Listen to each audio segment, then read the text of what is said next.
Fala pessoal, boa noite, como é que vocês estão? Sejam muito bem-vindos a mais uma live. Esperar o pessoal terminar de entrar aí, vão me dizendo como é que tá o som, se o som tá ok, se o vídeo tá ok.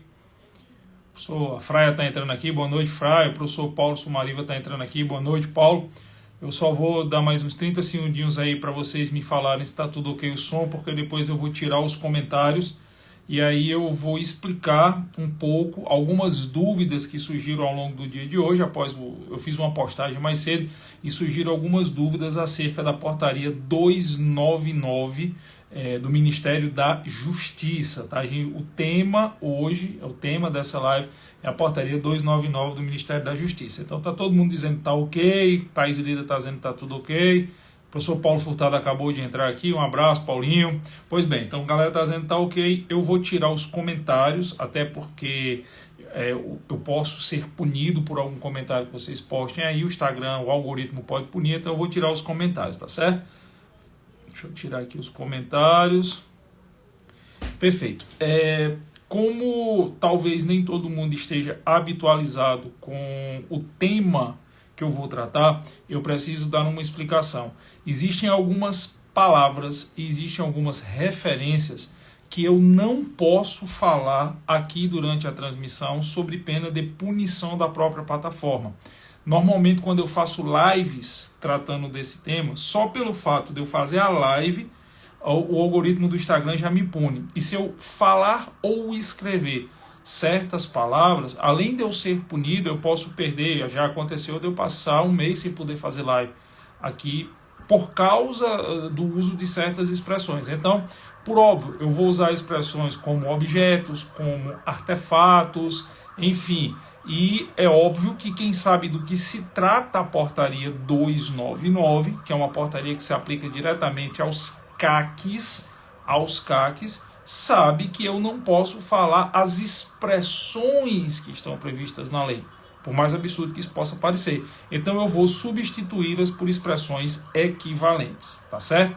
Segundo ponto, eu vou fazer aqui uma explicação rápida sobre a portaria 299. Eu não vou tecer juízo, nenhum tipo de juízo de valor sobre ela, eu vou dar uma explicação técnica, e para dar essa explicação técnica eu preciso fazer um pequeno preâmbulo, porque eu percebi na postagem que eu fiz no curso da manhã de hoje, eu percebi que muitas pessoas não têm a noção de como funciona o processo de autorização, aquisição e apostilamento dos objetos junto ao sistema do Sigma. Então, antes de falar especificamente dessa portaria 299, que é uma portaria que é consequência do decreto 11.366 de 1º de janeiro, quem quiser depois ler o inteiro teor da portaria está nos stories do meu Instagram, eu vou fazer dois preâmbulos aqui. O primeiro preâmbulo é o seguinte: nós temos, por força da Lei 10.826, a Lei 10.826 ficou conhecida como o Estatuto do Desarmamento Civil. Por força dessa lei, nós acabamos tendo a criação de dois sistemas de registros de objetos. Um sistema da Polícia Federal, que é o SINARME, e um sistema do Exército Brasileiro, que é o SIGMA. Quem deseja comprar, adquirir um artefato, um objeto, para manter exclusivamente em sua casa ou no seu local de trabalho, se ele é o proprietário do local de trabalho ou o responsável jurídico, pode fazê-lo através do sistema, não pode mais, podia fazê-lo através do sistema da Polícia Federal, que é o SINARME. E, obviamente, também com base na lei que foi votada, discutida e aprovada diante do devido processo legislativo perante o Congresso Nacional, como manda a Constituição Federal de 88, e por força do Estatuto do Desarmamento, da Lei 10.826, nós temos a figura do CAC, CAC, que é a sigla para caçador, atirador e colecionador, que tem todos os seus procedimentos burocráticos de aferição e de apostilamento junto ao Exército Brasileiro e, consequentemente, através de um outro sistema que se chama SIGMA, SIGMA. Cuidado, que tem algumas pessoas que confundem Sigma, Sinarme, eles acham que é a mesma coisa, não é.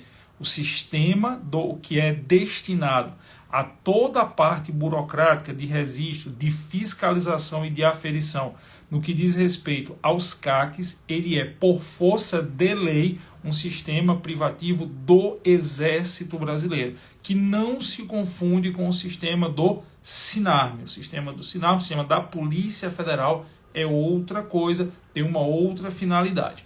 Essa é a primeira colocação. O segundo preâmbulo é: caso você desejasse, estou falando no pretérito porque desde 1º de janeiro deste ano, todas as emissões de CR, todas as autorizações de compra, todas as transferências, elas estão suspensas.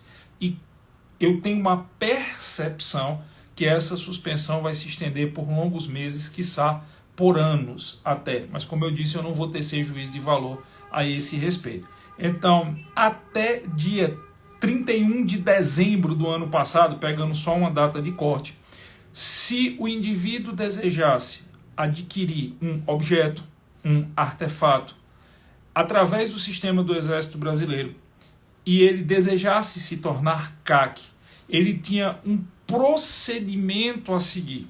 Qual era o procedimento a seguir? Ele primeiro tinha que dar entrada no seu CR. Para dar entrada no seu CR, e eu estou falando isso porque eu vi muita gente nas redes sociais fazendo as seguintes postagens. Mas também as pessoas iam nas lojas e compravam objetos e em 24 horas estavam com esses objetos na cintura. Tal.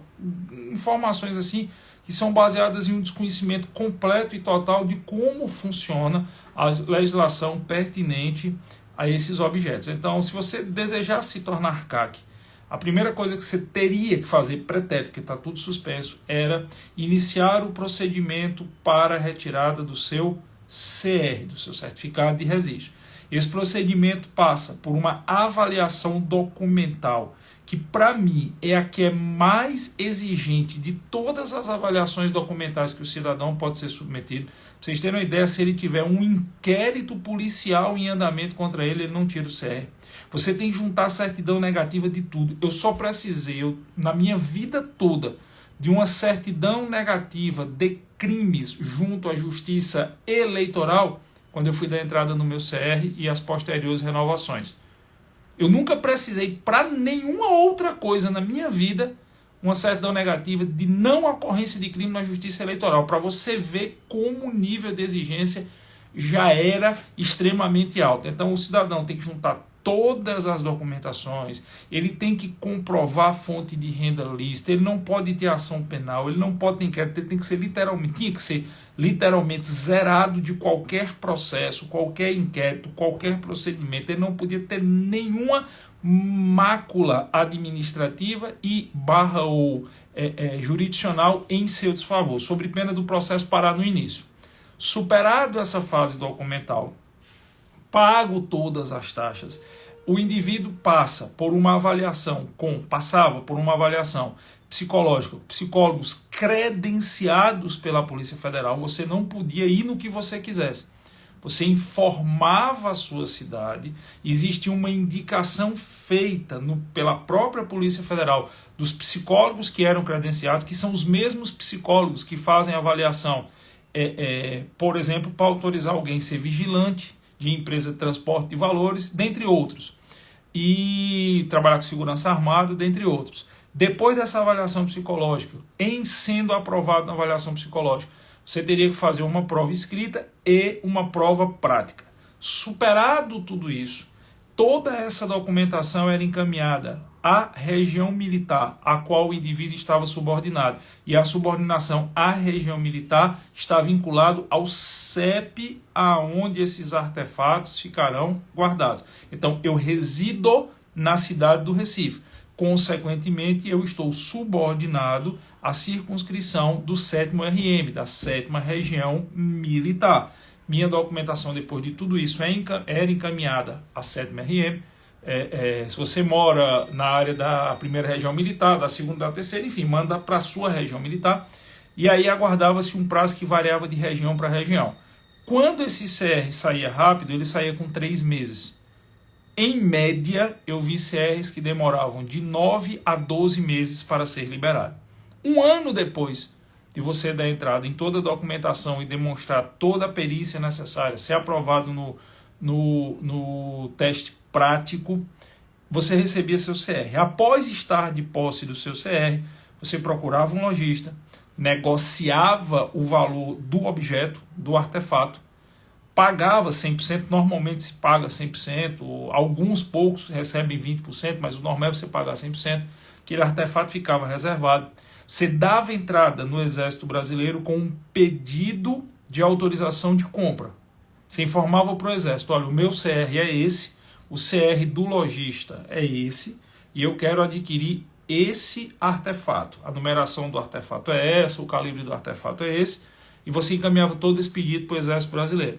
Mais um tempo, e aí 3 meses, 6 meses, 1 ano, dependia de cada região militar, mais um tempo o Exército Brasileiro, caso entendesse que estava tudo certo, inclusive o sistema que o Exército Brasileiro usa para entrada dessa documentação, o Sigescorp, é um sistema que por si só já dificulta muito o envio de qualquer documentação. Depois de um lapso temporal, vamos colocar aí 6 meses a 1 ano, era expedida uma autorização de compra. Você pedia a autorização. De posse dessa autorização, você voltava no lojista, entregava essa autorização, recebia a nota fiscal, voltava para o Exército, entregava, dava entrada na nota fiscal e pedia o apostilamento do objeto. O apostilamento do objeto significava que ia ser expedido um CRAF, que é um certificado de registro do objeto, o AF, vocês sabem o que é, CRAF, CRAF, certificado de registro do objeto, e era expedida a GT, a guia de trânsito. Com essa GT, você estava autorizado a transportar o seu objeto da loja para o local de guarda, normalmente o seu domicílio, e do local de guarda para os locais de treinamentos, competições ou caça, para quem exercia a função de caçador. Depois que você tinha esse CRAF e essa GT, você voltava no lojista e retirava o seu artefato. Eu vi várias pessoas, eu conheço várias pessoas que, entre dar entrada no CR, conseguir fazer a aquisição do artefato, o apostilamento e efetivamente receber o artefato, levaram de 2 anos e meio a 3 anos. Em todo esse período, você tinha que ser obrigatoriamente filiado a um clube de tiro. Você só consegue dar entrada no CR se você for filiado ao clube de tiro e manter a filiação com a renovação anual. Ok? E você, durante todo esse processo, você não pode ter bronca nenhuma, você não pode ter um inquérito aberto contra você. Porque mesmo que você tenha um CR, se tiver um inquérito aberto contra você, barra a expedição da autorização ou a expedição do apostilamento. Esse é o processo junto ao SIGMA, junto ao Exército Brasileiro, que é o processo que está previsto em lei, é o processo determinado pelo Estatuto do Desarmamento, pela Lei 10.826, e que se aplica aos CACs. Dito isso, como o Estatuto do Desarmamento é uma norma em branco, fez-se necessário alguns decretos regulamentadores ao longo do tempo. Esses decretos regulamentadores eles começaram no governo da excelentíssima senhora Presidente da República, Dilma Rousseff. Inclusive, o porte de trânsito tão falado é uma criação do governo da Dilma, certo? Os limites de autorização e de aquisição de munições, a definição do que seriam armas de uso permitido e de uso restrito, que, ao contrário do que a maioria das pessoas pensam, não está ligada ao calibre, e sim à força em joules medida pela expulsão do projétil na saída do cano. Então, dependendo do tipo de artefato, você pode ter, e dependendo do tipo de munição utilizada, você pode ter uma força X, se eu não me engano, até 1.620 joules na saída do cano do artefato. O artefato é de uso permitido. Acima disso, o artefato seria de uso restrito. Então, todas essas regulamentações dependem de decreto e também de manifestações do próprio Exército Brasileiro, mas tudo isso devidamente registrado e devidamente feito. Ademais, os CACs que precisavam ou que desejavam se deslocar pelo território brasileiro para treinamentos e competições por via aérea já eram obrigados a fazer, através do registro gov.br, já eram obrigados a fazer o devido registro desses seus objetos no sistema da Polícia Federal chamado SISCAE, SSKE, SISCAE, para emissão das guias de transporte aéreo. Então, os CACs que precisavam viajar, por exemplo, eu sempre fui convidado para estar em clubes de tiro, eu viajo muito para palestra, então eu sempre fui convidado para estar em clubes de tiro no país todo, participando de treinamentos, competições, encontros e instruções, ou dando instrução da parte teórica ou participando de instrução. Então eu precisava viajar pelo país. Eu tinha que fazer um novo registro de todos os meus objetos no sistema SISCAE. Quando eu ia me deslocar por via aérea, eu informava o número do voo. Se o check-in já tivesse feito, o sistema SISCAE já puxa o número do assento onde você está. É emitida uma guia por cada trecho em 3 vias. Você passa na Polícia Federal antes do embarque. É feita uma homologação daquelas suas guias. Depois você entrega o seu objeto devidamente frio na companhia aérea e faz seu deslocamento. Então, os CACs que já faziam o transporte aéreo, já viajavam de avião com seus artefatos, eles já têm inclusive seus dados registrados no sistema da PF, que é o SISCAE, que não se confunde com o SINARB. Ok? Era isso que acontecia. Quando veio o dia 1º de janeiro, todo o processo, tudo que envolve os CACs foi suspenso. Foi suspenso e, em tese, ao longo dessa suspensão deveriam ser feitas adequações. Não se pode mais emitir CR por enquanto, está suspenso. Não se pode fazer a transmissão de artefato de CR para CR, enfim. A questão da quantidade de munições a ser adquirida anualmente por cada CR foi reduzida. O porte de trânsito acabou, inclusive algumas pessoas falam muito assim, é porque nos últimos 4 anos houve uma ampliação muito grande da quantidade de munições ou disso e daquilo. Eu sempre digo, a melhor época para os CACs foi a época do Temer. Se alguém é CAC há mais tempo, a melhor época para os CACs no sentido de maior quantidade de munição, maior liberalidade de calibres, maior liberalidade de porte de trânsito, foi na época do ex-presidente Michel Temer. Na verdade, houve até em alguns pontos uma retração durante a permanência do excelentíssimo senhor ministro Sérgio Moro enquanto ministro da Justiça. Ok? Pois bem, a partir do decreto do dia 1º de janeiro, foi estabelecido algumas medidas, entre elas que a Polícia Federal promoveria um recadastramento.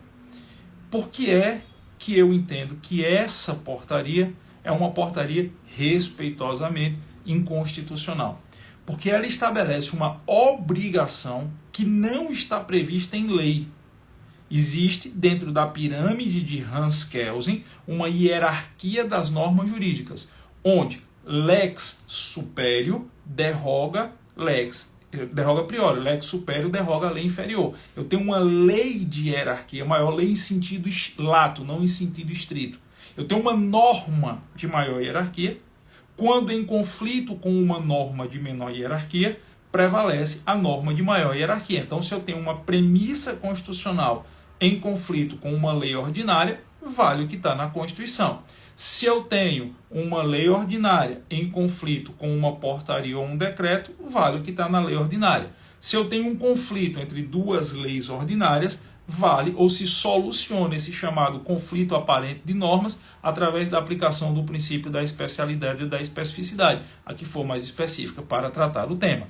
Mas não se concebia no ordenamento jurídico brasileiro que uma norma, lei em sentido lato, de hierarquia inferior, portarias e decretos, estabelecessem obrigações contrárias àquelas obrigações que estavam estabelecidas em leis de hierarquia superior, como é o caso das leis ordinárias, como é o caso da Lei 10.826, que é o Estatuto do Desarmamento. Traduzindo isso em bom português, o Estatuto do Desarmamento diz que os CACs são obrigados a fazerem todo o procedimento de registro, todo o procedimento de apostilamento, todo o procedimento de registro pessoal e do seu acervo, a manutenção da habitualidade, a manutenção da filiação nos clubes, enfim, tudo que se refere aos CACs, isso deve ser feito por força de lei no SIGMA, no sistema do Exército Brasileiro. É isso que está na lei superior, na lei ordinária, na lei de hierarquia superior. Vem uma portaria que dentro da pirâmide de Hans-Kelsen tem hierarquia inferior e estabelece uma obrigação não prevista em lei. A lei diz que a obrigação a ser satisfeita é X. Todo CAC satisfez essa obrigação. Agora vem uma norma inferior dizendo que não. Existem outras obrigações a serem satisfeitas sob pena de punição penal e administrativa. O grande problema dessa portaria é que ela diz o seguinte: se você não fizer o que está na portaria, você vai sofrer punições penais e administrativas. Você vai ser enquadrado em crime e vai perder o seu objeto administrativamente. Coisa que não está prevista na lei. A lei diz, lei superior, ela diz, adote e satisfaça essa série de requisitos que, como eu falei preambularmente, são requisitos que às vezes demoram 3 anos para serem satisfeitos, extremamente rigorosos na sua exigência, que você não será punido. Aí vem uma portaria inferior dizendo, você agora tem que satisfazer outros requisitos, senão você vai ser punido pela lei superior. A lei superior não estabelece isso e a portaria diz que a lei superior vai ser aplicada a você se você não fizer o que ela diz. Isso é uma quebra no princípio elementar da hierarquia das normas jurídicas. Isso é a quebra na pirâmide de Hans-Kelsen. E aí vem um ponto que eu acho importante, sem tecer juízo de valor, que eu acho importante ser colocado. Se a preocupação é apenas da Polícia Federal ter acesso às informações, ok? Se a preocupação é apenas ter, como foi dito, um novo banco de dados, bastava um simples compartilhamento de informações. O banco de dados do Exército Brasileiro e o banco de dados da Polícia Federal são bancos de dados afetos ao poder público brasileiro, ambos afetos ao governo federal e subordinados diretamente à autoridade do Executivo. O Executivo Federal é o comandante supremo das Forças Armadas e da Polícia Federal, dentro, claro, das atribuições legais de cada um. Consequentemente, se a ideia era ter só um segundo banco de dados, bastava um compartilhamento de informações. Pega-se os dados do SIGMA, que são dados que estão afetos ao poder público, e transfere-se esses dados para o SINARME, que são dados que já estão afetos também ao poder público.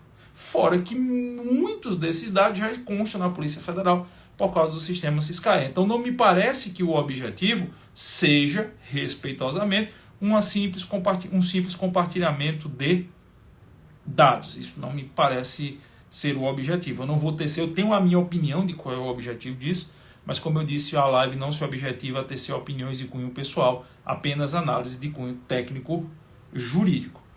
Pela portaria 299, a partir da data de hoje, 1º de fevereiro de 2023, é estabelecido um prazo de 60 dias para que seja feito o recadastramento.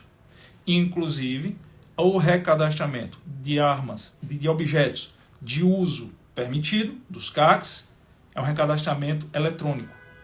O recadastramento de objetos de uso restrito dos CACs é um recadastramento eletrônico e com apresentação presencial, onde o CAC deve levar o objeto até a Polícia Federal sem direito a porte de trânsito.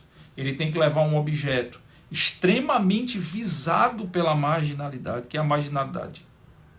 Sabendo que ele vai fazer esse deslocamento, está de olho nele, se é que vocês conseguem me entender, sem ter meios para defender o seu objeto nesse deslocamento e fazer uma apresentação. Sob pena, segundo a portaria 299, de quem não fizer esse recadastramento dentro de 60 dias, ter os seus objetos tomados, perdidos. Eu vou usar a expressão que está no artigo 4º da portaria para ser o mais técnico possível. O não cadastramento sujeitará o proprietário à apreensão do respectivo objeto por infração administrativa, Começa por aí. Segundo a portaria, se você não fizer o recadastramento, você vai perder o objeto. Embora o Estatuto do Desarmamento, a lei superior, diga que você não perde se você satisfez os requisitos do SIGMA. Então, quem não fizer o recadastramento com base nessa portaria, vai perder, certo? Entendo eu que a portaria está autorizando a Polícia Federal a ir no domicílio do indivíduo, porque a Polícia Federal basta acessar o SIGMA e ela sabe onde cada um mora e onde estão os artefatos, e fazer a apreensão do artefato. Ainda a portaria diz, além da pena de perdimento administrativo, o indivíduo responderá pelos ilícitos do artigo 12, 14 e 16 da Lei 10.826 do Estatuto do Desarmamento. Posse ilegal, porte ilegal, posse ou porte ilegal. Então, quem não se recadastrar, ou quem não fizer esse recadastramento junto à PF, que não é obrigado por lei, além de, segundo a portaria, artigo 4º da portaria 299, perder os seus objetos, ainda incorrerá em crimes do Estatuto do Desarmamento. Então, a portaria está afirmando a ocorrência do tipo penal. A portaria está tratando de matéria penal em sentido estrito.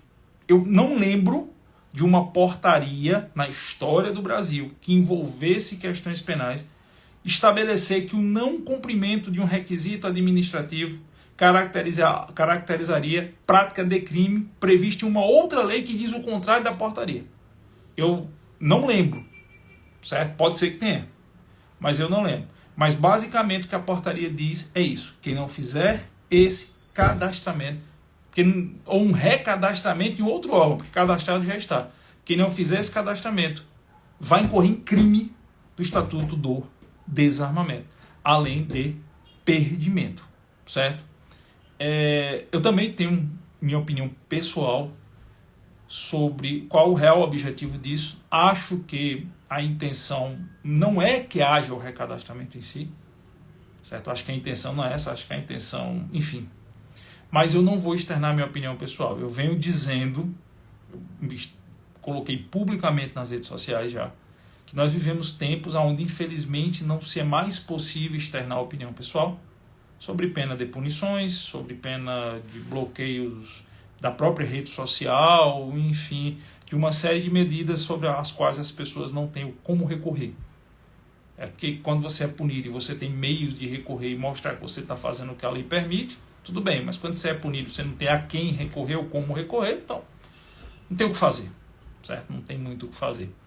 E eu sempre fui muito pragmático, eu sou realista demais, eu não crio fantasias, porque fantasias não levam ninguém a nada, só geram frustrações. Então, eu sou muito realista. E a realidade que está posta é que nós temos uma portaria dizendo que o não cumprimento de uma determinação de uma portaria que é contrária ao que está previsto em lei superior vai caracterizar a prática de crime. Ok? Grosso modo, em rápida análise, é isso que está na portaria. Eu entendo que muitas outras medidas ainda virão. Eu acho que, tenho dito também que acho que o setor dos clubes, das lojas, dos IATs, enfim, é um setor que vai acabar, vai desaparecer dentro de 1 ano ou 2. Eu acho que a figura do CAC é uma figura que vai desaparecer quando chegar daqui a algum tempo, vão abrir de novo a contagem da validade do SES e vai desaparecer. Acredito que dentro de 1 ano ou 2, a maioria dos 1 milhão e tantos mil CACs que tem no Brasil estarão na ilegalidade, certo? E acho que os próximos atos eles vão vir nesse mesmo sentido. Essa é a percepção jurídica que eu tenho, porque é um segundo passo de um escalonamento que começou com o decreto do dia 1º de janeiro. E entendo que em pouco tempo a maioria dos CACs serão forçados para não estarem na ilegalidade, a deixarem de ser CACs. Tranquilo? Bom, essa é a análise. Eu vou fazer um pedido a vocês agora. Deixa eu abrir aqui rapidamente os comentários. Vou fazer um pedido a vocês. Eu sou muito coerente, eu sempre me manifestei sobre pautas que envolvem direito penal, processo penal, pautas que envolvem essa questão dos artefatos e objetos, certo? E eu vou pedir a vocês que, se vocês puderem, vocês me ajudem. Como eu disse a vocês no começo da live, ao fazer uma live dessa, eu acabo sendo punido pelo Instagram. Eu sou punido pelo algoritmo do Instagram. Então, se vocês puderem me ajudar a apanhar menos do algoritmo, quando a live ficar postada, eu vou deixar ela postada para acesso de outras pessoas que não puderam acompanhar ao vivo, o fato de você comentar na live, sem usar as palavras, vocês notaram que eu troquei a F por artefato, por objeto, mas o fato de você comentar na live me ajuda a ser menos punido. O fato de você comentar na live ajuda com que o Instagram diminua ou bloqueie menos a visualização. Da mesma forma, você pedir para um colega assistir ou encaminhar para um colega, tal, você me ajuda a difundir. Se você acha que a análise precisa ser difundida, se você acha que vale a pena as pessoas terem acesso, o fato de você, principalmente você comentar depois que a live fica postada, me ajuda a sofrer, vamos dizer assim, um banimento menor por parte do algoritmo da plataforma. E o fato de você mostrar para outras pessoas também, outras pessoas virem na plataforma também, me ajuda. É uma forma que você tem de permitir que sobre esse tema nós possamos continuar falando, porque temo que muito breve esse tema vai ser completamente proibido aqui nessa rede social e em outras redes sociais. Tá bom? Você que está assistindo aí também no YouTube, essa live depois vai ser postada no YouTube. Se você também puder seguir o canal aí, curtir e ativar o sininho, você ajuda a gente. Beleza? Tranquilo? Você trouxe uma tese completa para um possível recurso. Acha possível, pergunta do Diego, acha possível derrubarmos essa porta de alguma forma? Não, Diego, não acho. Eu não acho porque ela não é baseada em uma premissa jurídica. Não há meios jurídicos para se opor. E ainda que houvessem meios jurídicos, a pergunta é, vai questionar quem? Através de que meios? Tá certo? Então não vejo, como eu não vejo outros meios jurídicos. Como eu disse, eu sou muito realista e pragmático. Quando você vive em tempos em que algo pode acontecer com você e você não tem meios de recorrer ou a quem recorrer, a única forma que você tem é de evitar que algo lhe aconteça. Então eu não vejo um caminho possível de um recurso, eu não vejo um meio possível de um recurso. Isso não é um ato jurídico, isso é um ato de vontade de quem baixou a portaria. Tá bom? Valeu, pessoal. Muito obrigado. Boa noite a todos aí. Que Papai do Céu abençoe demais a vida de vocês, a família de vocês. Como eu sempre digo, um cheiro para quem for de cheiro, um abraço para quem for de abraço.